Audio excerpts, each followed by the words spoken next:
You think being in the CIA is about wearing tailored tuxedos, sipping shaken martinis, and driving bulletproof Aston Martins? Think again. The reality is much darker, highly illegal, and entirely classified. It's about sleep deprivation, psychological manipulation, and operating in the shadows where a single mistake doesn't just get you fired, it gets you killed. Today, you are going to experience what it actually takes to survive and climb the ranks of the world's most secretive intelligence agency, from a street-level recruit fighting for their life, all the way to the absolute peak of global power. This is your life at every rank of the CIA. Level 1. The Watcher. Level 1. You begin at the bottom. You are the human counterintelligence system. Forget about guns and car chases. Your weapon is patience. Your job is surveillance and counter-surveillance. Picture this. It is 3 a.m. in a freezing, unmarked van parked on a rainy street in Eastern Europe. You are running on zero sleep and stale coffee, staring out of a tinted window for 14 hours straight. Your only mission is to watch the people who are watching your senior agents.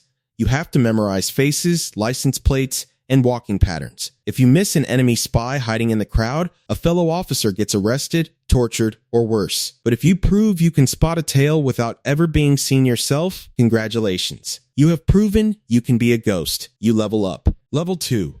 The Identity Architect. Level 2. Now that you know how to hide, you must learn how to become someone else entirely. You are promoted to an Identity Architect. You don't just hand out fake passports, you build fake human beings from scratch. You create what the CIA calls the legend, a completely fabricated, bulletproof life story for undercover agents. You create fake dental records, manipulate foreign banking systems to show years of financial history, and backdate thousands of fake social media posts. You design high-tech, breathable, silicone masks that take hours to apply, and you craft synthetic fingerprints that can fool international airport security scanners.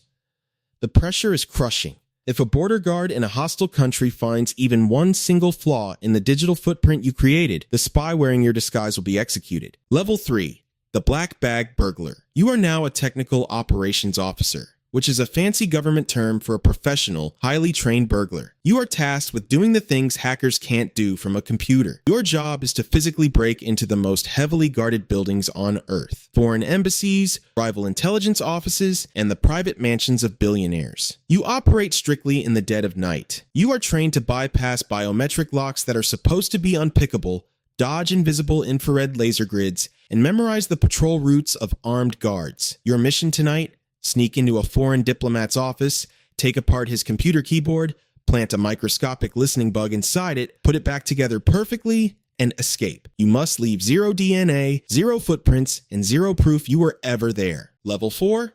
The Cyber Ghost. Physical break-ins are getting too risky, so the agency moves you to the digital front line. You are now the CIA's elite hacker. You don't need to pick locks anymore. You break into countries using lines of code. Working from a windowless, ultra-secure room, you bypass international firewalls to secretly install zero-day implants on the smartphones of foreign targets. Once you are in, you own them. You can read their encrypted messages before they even hit send. You can turn on their phone's microphone to listen to their secret meetings while the phone is turned off. You can track their GPS location down to the exact inch, or even hack into their smart TV to watch them through their own living room camera. You are an invisible god in the machine. Level 5. The Targeting Analyst. Because of the hackers, the CIA now has mountains of stolen global data, but it's useless without someone to make sense of it. You are promoted to a targeting analyst. You are staring at a massive digital web of thousands of intercepted phone calls, bank transfers, and satellite images. Your job is to find the needle in the haystack. You sift through the noise to map out entire enemy terrorist networks and corrupt governments. After months of tracking money trails, you finally find the one weak link: a high-ranking foreign military general who has the nuclear launch codes the US government desperately needs. You have found the target, but how do you get him to hand over the secrets? Level 6. The Mind Hunter. You are the operational psychologist, the Mind Hunter. The general you found is a loyal patriot. He won't just hand over state secrets for cash, so you hunt for his psychological breaking point. In the intelligence world, you use the MICE framework: money, ideology, compromise, or ego. You comb through his private life and discover a dark secret. He has a massive hidden gambling debt, and he is having a secret affair that would ruin his career if his government found out. You build a psychological profile specifically designed to manipulate his fear and his ego. You don't use weapons. You use his own mind as a trap to slowly corner him into becoming a traitor. Level 7. The Gadget Maker. Now that the agency knows how to turn the general, they need the right tools to communicate with him safely. You are brought into the Office of Technical Readiness. You are the real-life Q from the movies. You invent the impossible gadgets that spies use in the field to stay alive. You design high-powered microphones hidden inside fake, hollowed-out dead rats to be left on the street. You build cameras the size of a shirt button. You engineer self-destructing briefcases, poison-laced umbrella tips, and encrypted communication devices disguised as ordinary lip balm. If your tech fails in the field, a CIA officer goes to a foreign prison. Level 8. The Black Ops. Sometimes gadgets and mind games aren't enough. Sometimes the situation requires extreme violence. Welcome to the Black Ops.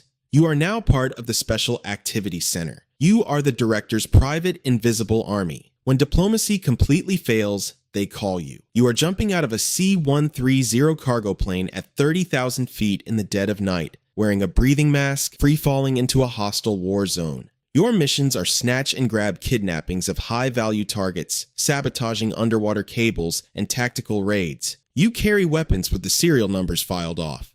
You wear no patches, no flags, and no dog tags. If you are captured or killed, the United States government will go on live television and completely deny that you exist. Level 9. The Spy. You have survived the tactical side, and now you enter the true art of espionage. You are a case officer, the classic spy. Your job isn't to steal secrets yourself. Your job is to convince foreigners to commit treason. You operate deep undercover in hostile territory without diplomatic immunity. Tonight, you are sitting in a smoky, dimly lit cafe in the Middle East.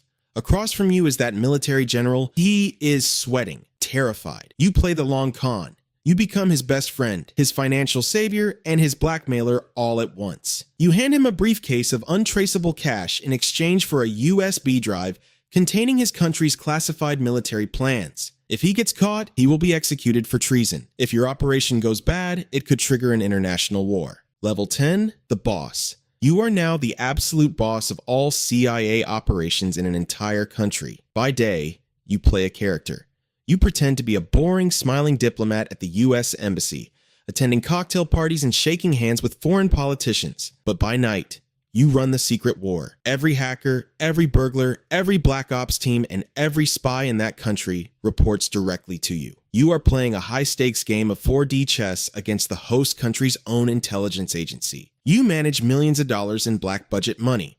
You have the power to greenlight dangerous missions, but remember, if a mission gets blown and ends up on the global news, you are the one who will take the fall. Level 11. The Mastermind. You have finally left the dangerous field. You are now sitting safely behind a massive mahogany desk on the 7th floor of CIA headquarters in Langley, Virginia. But the stress is 1,000 times worse. You are the DDO, the single most powerful spy in the agency. You no longer manage just one country. You manage the entire globe. You decide which foreign governments the United States will actively try to destabilize. You decide which rebel groups get secret funding and weapons. You are orchestrating the grand global strategy of American espionage, essentially playing God with the lives of thousands of operatives and foreign assets.